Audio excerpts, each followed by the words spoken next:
The reproductive system, we have the male and female. The female produces the oocytes. It is the site for fertilization and the fetal development. It produces milk for the newborn, produces hormones that influence the sexual functions and behaviors, consists of the ovaries, vagina, uterus, mammary glands, and associated structures. While the male reproductive organs produces and transfers sperm cells to the female and produces hormones that influence sexual functions and behavior. Consists of the testes, accessory structures, ducts, and penis.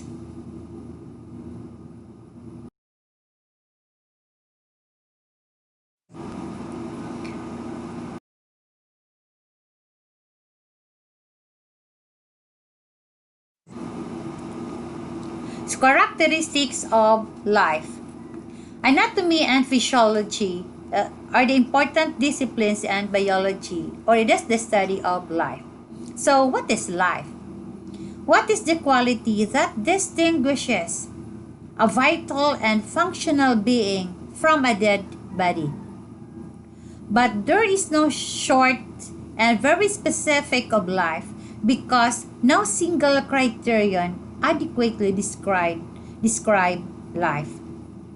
Instead of a single difference that separates the living and non-living things, scientists most frequently define life of a listing attributes that taken together are often called characteristics of life. So the first characteristics of life, it is responsiveness. Responsiveness, or in other words, it is irritability. Is that the characteristics of life that permits an organism to sense, monitor, and respond to challenges and external environment? Example, withdrawing from a painful stimulus, such as a pinprick, is an example of responsiveness. Then the next characteristics of life, it is conductivity. Conductivity refers to the capacity of living cells and tissues to selectively transmit or propagate a wave of excitation from one point to another body. So responsiveness and conductivity are highly developed in both the nerve and muscles in a living organisms.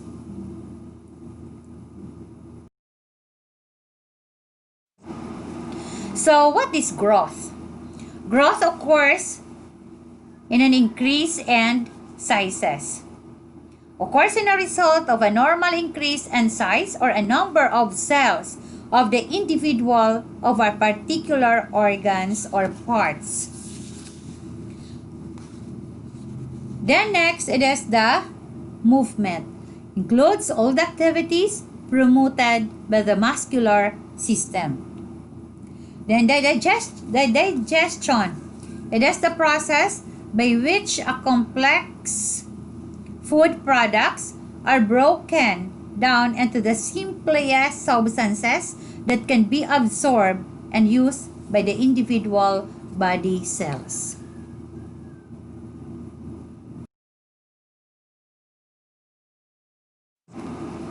So what is metabolism?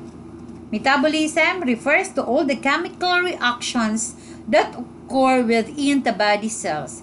It includes breaking down the complex substances into the simpler building blocks.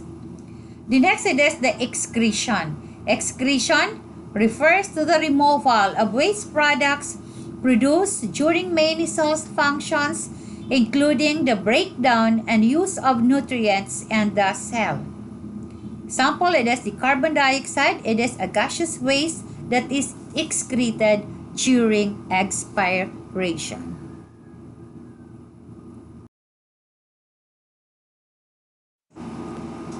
And secretion, It is the production and the delivery of specialized substances, such as the digestive juices and hormones from or for the diverse body functions.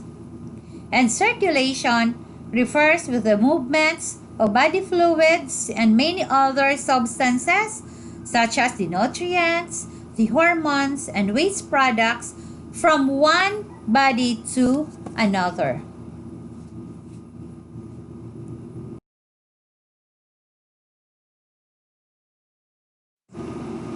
And the reproduction, it involves the formation of the new individual and also the formation of a new cell, which is called as the cell division. And the body to to permit us the growth, wound repair, and replacement of dead or aging cells on a regular basis.